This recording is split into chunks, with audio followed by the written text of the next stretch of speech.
Enhance your experience by becoming a supporting member.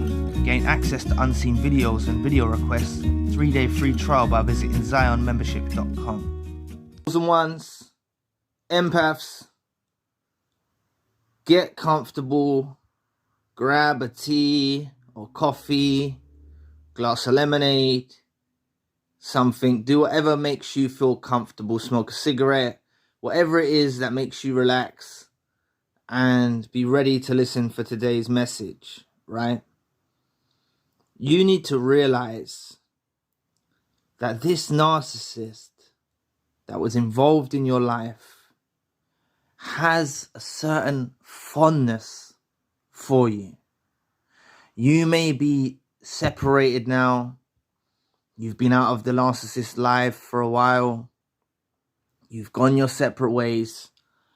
But the memory of you, the chosen one, the empath, haunts them. When they think of you, they feel a warm feeling. When they think about you, their body is stimulated. They feel stimulated. You've got to realize that the remnants of your supply that are left over still in the narcissist's mind, soul, and body.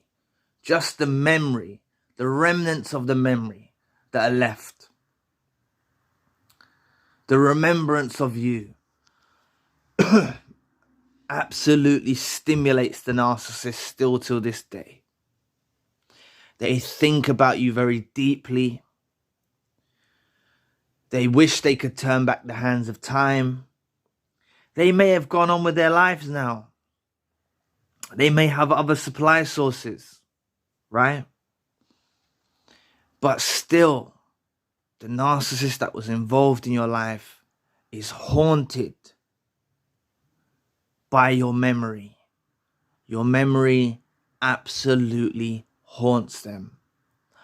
In every waking moment that they spend on this earth, they're faced with constant reminders through whoever they affiliate themselves with, in romantic relationships, in friendships, in family members, in colleagues, in associates. They have the memory of you. You are prominent in their minds. Because when they're interacting with their new relationship partner, or they're interacting with their family members or friends or associates or colleagues, none of them live up to the same expectations that you used to meet them with day in and day out. You set the bar so high for the narcissist. The narcissist involved in your life, say it was romantically, they could have cheated on you. They could have discarded you, reverse discarded you, right? Or any scenario with a narcissist, they could have cut you off, thought like the grass is greener on the other side, felt like they didn't need you in their lives anymore, felt like your duty was complete. You offered all you could have given. Your supply source might have been dwindling a bit. Your supply source might have been running low because they drain you completely. It's understandable. Don't blame yourself, right? But they thought in their heads, I can do better, maybe. And they just can't. They're haunted by your memory. Day in, morning, noon, night. They're haunted by your memory. You see, in the romantic relationships, what narcissists tend to do is if they've reached out with Hoover attempts and you've kept strong, a lot of you have, you've rejected the Hoovers, you've ignored the Hoovers, you haven't communicated with them, you've literally done the final discard and you said no, right? They get so hurt and obsessed about you that they start trying to tame this new supply, and they do this especially in romantic situations.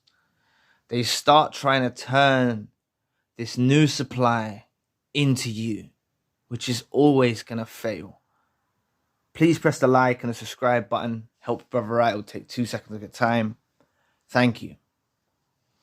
It's always going to fail. It's always going to fail.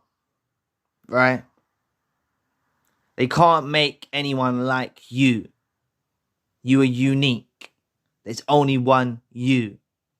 You offered a tailor-made, fitted supply source to this narcissist involved in your life.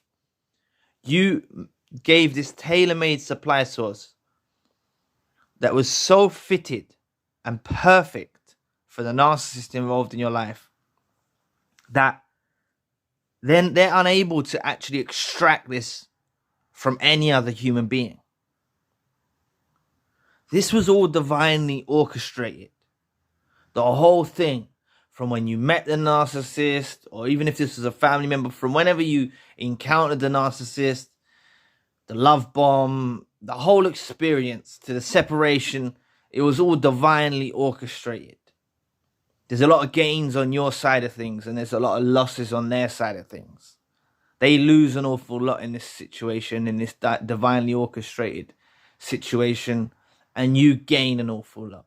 You gain knowledge, you gain self-respect, you gain self-love, you gain self-worth, you know what you deserve, you know what you don't deserve, and the narcissist is the loser. They lose. Because you used to hit such high heights with your supply, and the supply source that you used to give is grade A, potent. It literally sends shockwaves through the narcissist's body. Your supply source, it makes them feel alive. It makes them feel alive. Without you, they have no heartbeat. Speaking metaphorically now, but they don't tick correctly. They don't function correctly. Without a potent supply source, they're not at their best potential. They're not at their peak potential.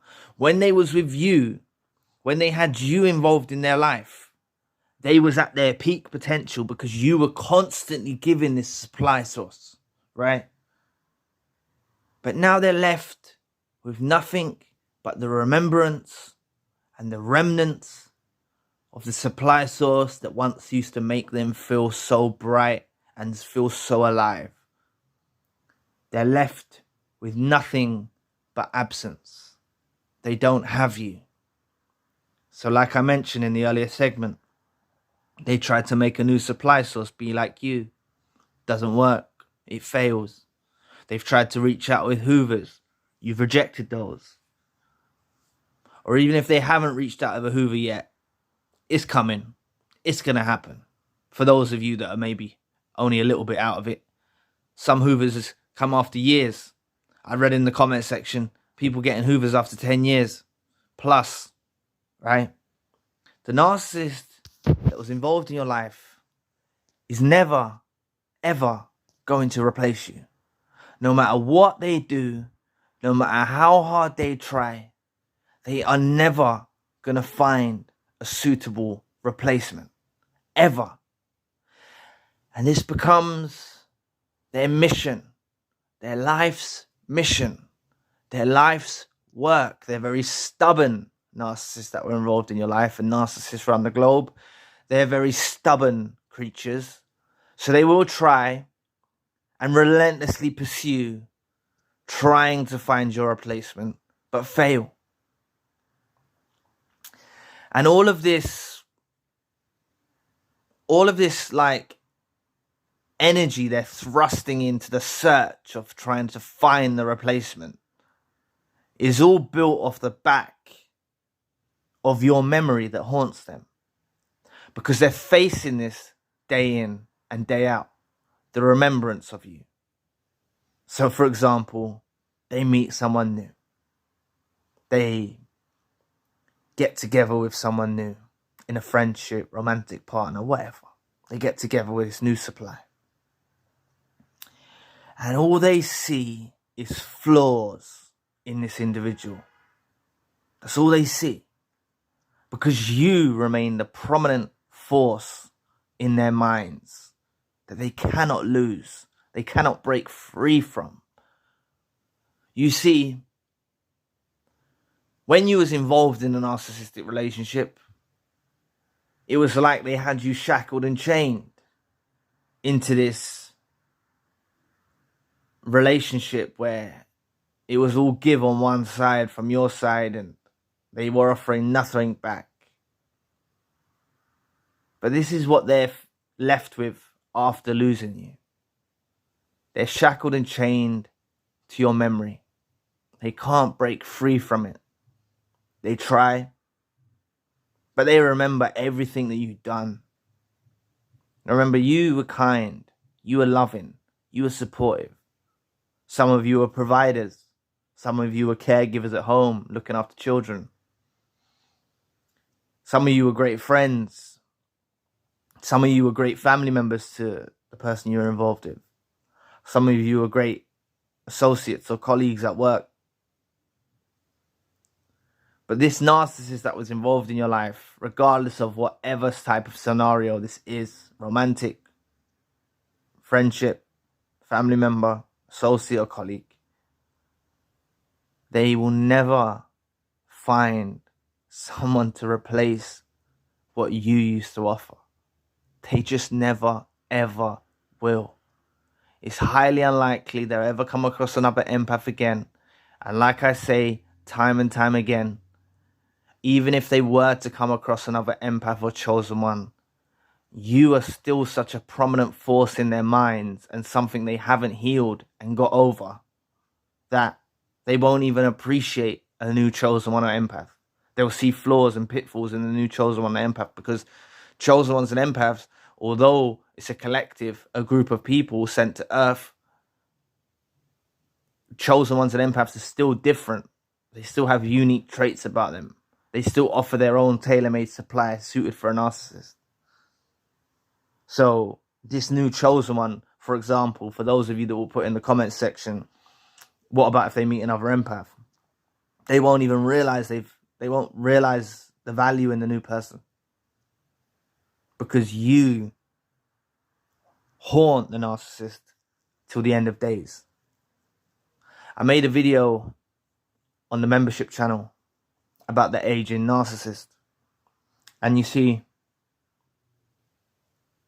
your memory does haunt them till the end of days.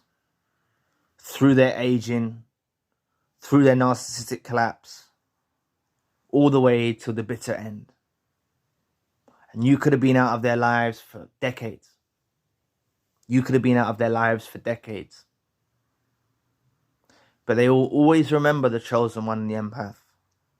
You're on opposite ends of the spectrum. But you send shockwaves through the narcissist's spirit, heart, mind, body, soul with your supply source. Shockwaves. It makes them tick. It makes them feel alive. Even when they remember your memory, momentarily when they're thinking about it, they're there in the moment. They're with you. And then straight away the realization comes that you're not coming back. And you're not going to be involved with them no more. And there's no way they can do anything possible on earth to ever get you back to be a supply source to them. And they're haunted. Living this haunting lifestyle. Haunted by your absence.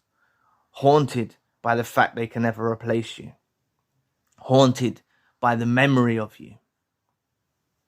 So, never ever think that the narcissist that was involved in your life has gone on to better things, has replaced you, has found someone better in whatever relationship circumstance.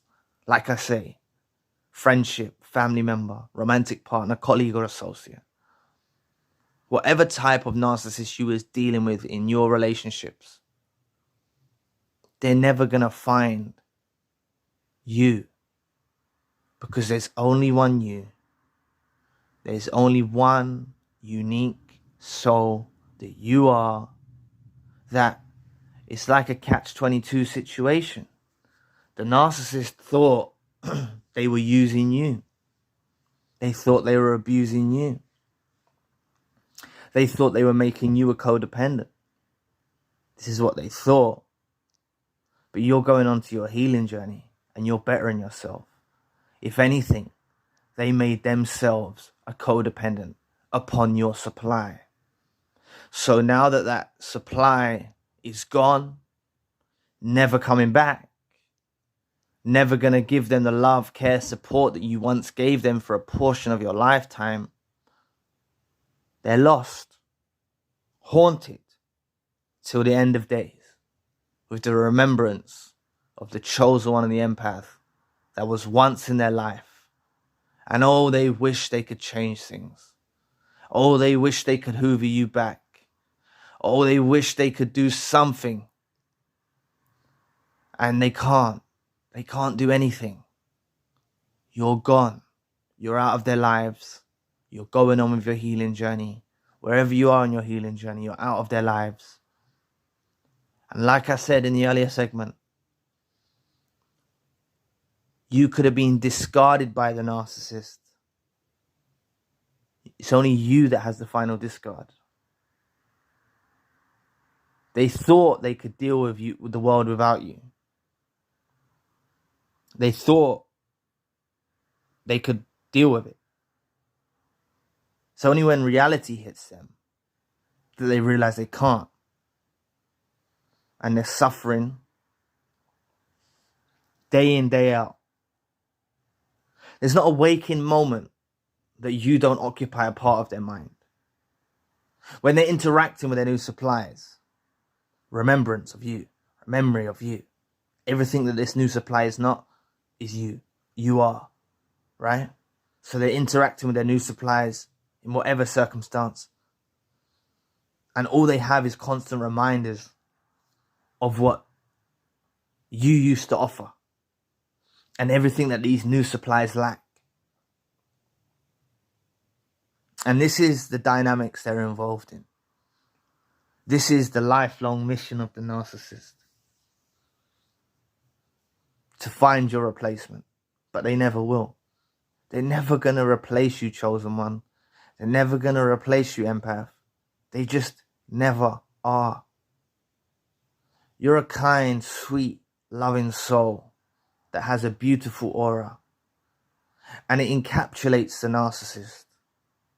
So as much as the narcissist may have possibly made you into a codependent, may have hurt your feelings, you encapsulated the narcissist's mind, body, soul, and programmed them to only want your supply. I made a video a long time back. Not a long time back. Maybe some months back. They're like a junkie. I'm not making fun of anyone who's a junkie or anyone who uses drugs or anything like that. I'm just using the terminology. So I'm just using the example. If you give an addict a drug, right, a pure drug, and then you give the addict a placebo drug, something that's a mix, it's not the drug, they're going to be chasing after the drug, right? And this is what the narcissist is involved in. They're on the pursuit for that feel-good hormone, for that drug that is your supply, that once made them feel so high. So everything else that they meet now doesn't get them to that level. They never ascend to that level of feeling. They don't feel that feel-good hormone in these new relationships they encounter. These narcissists involved in your life, they don't feel the same feeling from these other supply sources. And there's nothing they can do about it. As long as you've done the work to stay out of their lives, to go no contact, grey rock them if you have children, phase them out, you're not communicating with them best you can to your potential, you've cut them out of your life, you're focusing on your healing journey, and you're moving on, then they will suffer day in, day out. Day in, day out. Haunted by your memory till the end of days. Till the bitter end, they will always be haunted by the memory of the chosen one and the empath. The narcissist involved in your life will always be haunted by who you are. You remain a prominent force in the narcissist that was involved in your life's everyday existence. So anyway, thanks for watching today. Please press the like and the subscribe button. If you'd like to donate to the channel, you can find the link in the description box. And if you'd like a one-to-one session with myself, you can also find the link in the description box. Currently, I've got the secondary channel, the spiritual channel. Enhance your experience by becoming a supporting member. Gain access to unseen videos and video requests. 3-day free trial by visiting zionmembership.com. So anyway, we'll be back with another video soon. Peace.